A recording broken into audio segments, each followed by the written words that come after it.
Hello everyone, my name is Jaydev. I am welcoming you all in my YouTube channel which is Learn Expert English. So before this video we completed the simple future tense video. So I would recommend you to go through that video and then come to this video because that video's concept is going to be used in this video. Right? Now without wasting any kind of time, let's get started today's video. अभी बात करते हैं affirmative sentence pattern के बारे में। मैं आपको बताऊंगा कि ये टेंस कहाँ पर इस्तेमाल होता है जब हम एग्जाम्पल की ओर बढ़ेंगे। राइट, अभी बात करते हैं अफर्मेटिव सेंटेंस पैटर्न के बारे में। यहाँ पर मैंने पैटर्न लिख लिया कि सब्जेक्ट प्लस विल। यहाँ पर विल क्यों आया? क्योंकि ये सिंपल फ्यूचर कंटिन्यूस टेंस है। जहां पर फ्यूचर आएगा तो सेंटेंस पैटर्न में विल भी आएगा। राइट, बढ़ते आगे सब्जेक्ट प्लस विल। यहाँ पर मैंने दो ब्लैंक किए, मैं आपको बताऊंगा वहां पर क्या आएगा। फिर आएगा ऑब्जेक्ट एंड लास्ट में आएगा अदर वर्ड। अभी आपको तो पता है कि सिंपल फ्यूचर कंटिन्यूअस टेंस है। अगर आपने simple present continuous tense and simple past continuous tense वाली वीडियो देखी है तो आपको पता चल जाएगा कि यहाँ पर कौन सा वर्ड आता है। यहाँ पर आएगा V4। अगर आपको नहीं पता तो मैं यहाँ पर लिख भी देता हूँ। राइट, ये तो भाई हो गया V4। अभी भी ये ब्लैंक तो भाई खाली है। यहाँ पर सिर्फ और सिर्फ जो simple future continuous tense and perfect future continuous tense में यहाँ पर मैं जो वर्ड लिखने जा रहा हूँ वो सिर्फ वही आएगा। राइट, यहाँ पर क्या आएगा? बी आएगा, बी। राइट, अभी बनी complete sentence pattern. Right, subject plus will plus be plus V4 plus I object plus other word आता है। ये बी जो है वो सिर्फ विल के साथ ही आती है, आपको पता चलना होगा। राइट, अभी बढ़ते हैं एग्जाम्पल की ओर। उससे पहले मैं आपको बताना चाहता हूँ कि ये टेंस का इस्तेमाल कहाँ पर होता है। यहाँ पर अगर आपने मेरी सिंपल फ्यूचर टेंस वाली वीडियो देखी हो तो वहां पर मैंने बताया था कि सिंपल फ्यूचर टेंस का इस्तेमाल कहां पर है? जब फ्यूचर की बात आप करते हैं, भाई मैं वो करना चाहता हूँ, वो करूंगा। राइट, वो या तो अब मैं ये गाड़ी खरीदूंगा, तो ये सिंपल फ्यूचर टेंस का भी इसका इस्तेमाल है। लेकिन जब हम बात करते हैं सिंपल फ्यूचर कंटिन्यूस टेंस के बारे में तो उसका इस्तेमाल कहां पर होता है? जब फ्यूचर में आप कोई चीज करने वाले होते हो। एग्जाम्पल के थ्रू मैं आपको बताना चाहता हूँ कि लेट्स थॉट दैट कल मेरी एग्जाम है तो मैं आज क्या बताऊंगा कि भाई कल मैं एग्जाम दे रहा हूँ। राइट, अगर इस समय दोपहर को मैं अगर यूएस जाना होता तो मैं क्या बताता कि कल मैं यूएस जा रहा हूँ। राइट, तो भविष्य में आप क्या कर रहे होंगे ये बात आपको अभी बतानी है, तो वहां पर सिंपल फ्यूचर कंटिन्यूस टेंस का इस्तेमाल होता है। अभी आपको थोड़ा लग रहा होगा कि भाई ये क्या बता रहे हैं, लेकिन आपको एग्जाम्पल के थ्रू मैं बढ़िया समझ जाऊंगा। Right, example number 1, he will be reaching to the USA by this time tomorrow। एक और बात, he will be reaching to the USA by this time tomorrow। कल इसी समय पर वो USA पहुंच चुका हूँगा। राइट, या पहुंच रहा हूँगा। एक और बार, he will be reaching to the USA by this time tomorrow। कल इसी समय पे वो USA पहुंच रहा हूँगा। यहाँ पर देख लीजिए, reaching tomorrow क्या बताया था मैंने? कल चीज कोई हो रही होगी तो वो भी कल इसी समय पर यूएस में पहुंच रहा हूँ। बढ़ते आगे दूसरे एग्जांपल की ओर। They will be preparing for the project at tomorrow 7 o'clock morning। भाई कल सुबह के 7 बजे से वो सभी लोग प्रोजेक्ट के लिए प्रिपरेशन कर रहे होंगे। फिर मैंने आपको बताया था कि इस टेंस का इस्तेमाल कहाँ पर होता है? भविष्य में आप क्या चीज कर रहे होंगे वो बताने के लिए होता है। तो यहाँ पर भी They will be preparing for the project at tomorrow's 7 o'clock morning। यहाँ पर मैंने स्पेसिफिक टाइम बता दिया। राइट, तो उसका क्या मतलब होता है कि कल के सुबह के 7 बजे से वो सभी लोग प्रोजेक्ट के लिए प्रिपरेशन कर रहे होंगे। Right, example number 3, I will be watching the movie at this time tomorrow। यहाँ पर by this time tomorrow, at this time tomorrow दोनों का ऑलमोस्ट मीनिंग तो सेम ही होता है। राइट, एग्जाम्पल 3 लेते हैं, I will be watching the movie at this time tomorrow। कि भाई कल को इसी समय पर मैं मूवी देख रहा हूँ। क्योंकि यहाँ पर देखा है एट दिस टाइम, इसलिए मैंने बोला कि कल को इसी समय पर मैं मूवी। अभी बात करते हैं नेगेटिव सेंटेंस पैटर्न के बारे में। राइट, नेगेटिव सेंटेंस पैटर्न को हम रिकॉग्नाइज कैसे कर सकते हैं? जो आपको नहीं पता तो यहाँ पर मैंने ब्लैंक लिखा हुआ है, मैं आपको बताऊंगा कि हम कैसे रिकॉग्नाइज करते हैं। राइट, इसकी पैटर्न देखते हैं कि सब्जेक्ट प्लस विल प्लस यहाँ पर मैंने ब्लैंक लिखा है प्लस बी, क्योंकि यह सिंपल फ्यूचर कंटिन्यूस टेंस है इसलिए यहाँ पर बी, फिर यहाँ पर फिर से ब्लैंक और फिर ऑब्जेक्ट एंड लास्ट में अदर वर्ड लिखा है। जो नेगेटिव सेंटेंस पैटर्न को रिकॉग्नाइज करता है वो शब्द यहाँ पर आता है जो मैं लिखने जा रहा हूँ अभी। राइट, नॉट, यहाँ पर भी नॉट। आप नोट को देखेंगे राइट, तो आपको पता चल जाएगा कि ये नेगेटिव सेंटेंस पैटर्न है। तो फिर यहाँ पर फिर भी एक और ब्लैंक आ गई, तो वो क्या रिप्रेजेंट करती है कि ये कंटिन्यूस टेंस भी है, क्योंकि सिंपल फ्यूचर कंटिन्यूस टेंस। तो कंटिन्यूस टेंस में क्या आता है,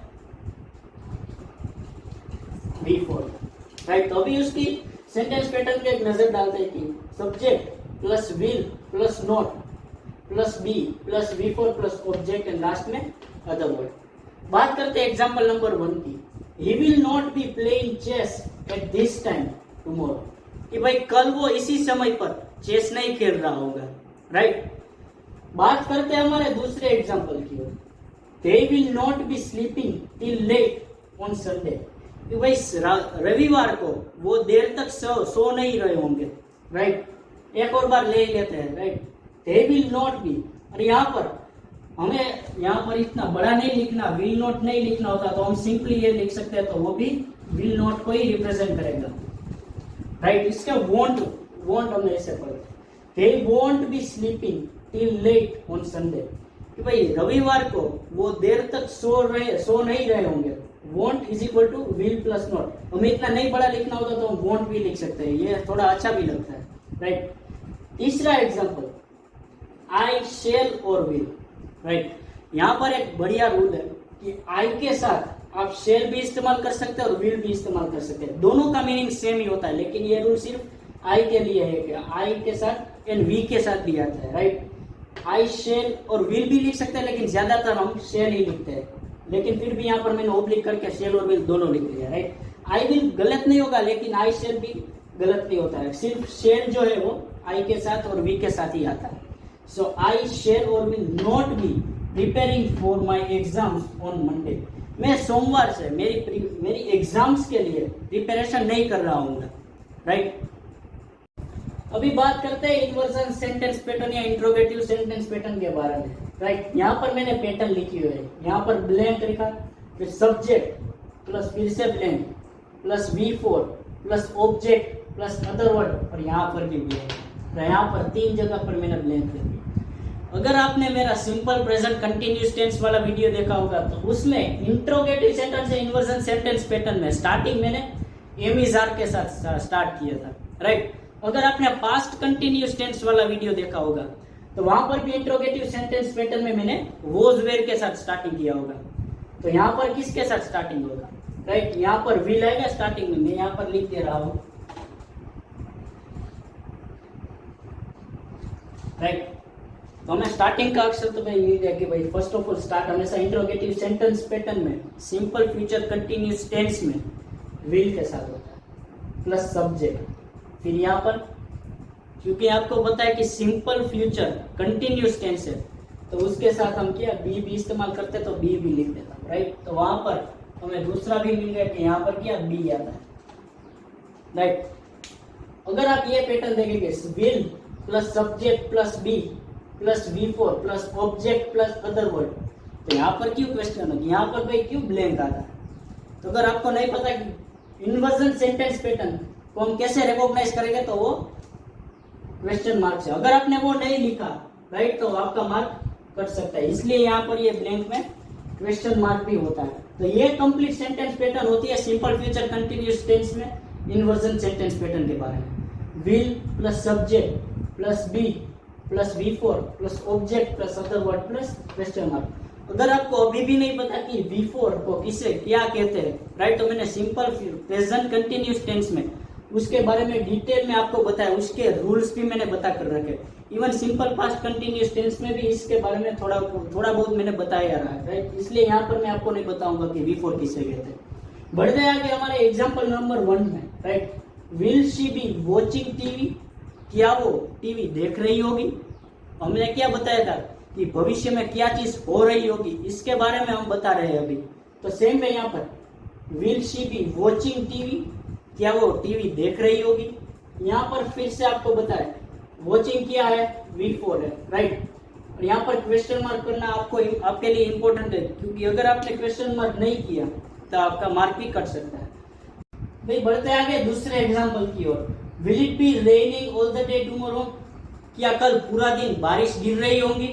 मैंने आपको स्टार्टिंग में क्या बताया था, इस टेंस को हम कहां पर इस्तेमाल करेंगे कि भाई फ्यूचर में कोई चीज हो रही होगी, राइट, वो बताने के लिए हम ये सिंपल फ्यूचर कंटिन्यूअस टेंस का इस्तेमाल कर सकते हैं। तो सेम चीज यहाँ पर, will it be raining all the day tomorrow, कि भाई कल पूरे दिन क्या बारिश गिर रही होंगी, राइट। बढ़ते आगे हमारे लास्ट एग्जांपल की है, shall I be playing football at 7 o'clock the day after tomorrow. यहाँ पर मैंने आपको बताया था नेगेटिव सेंटेंस पैटर्न में कि आई जब सब्जेक्ट के रूप में होता है तब इसके साथ हम शेल भी इस्तेमाल कर सकते हैं। ये रूल सिर्फ आई एंड वी के लिए ही है, राइट, ही के लिए आप शेल नहीं इस्तेमाल कर सकते, राइट।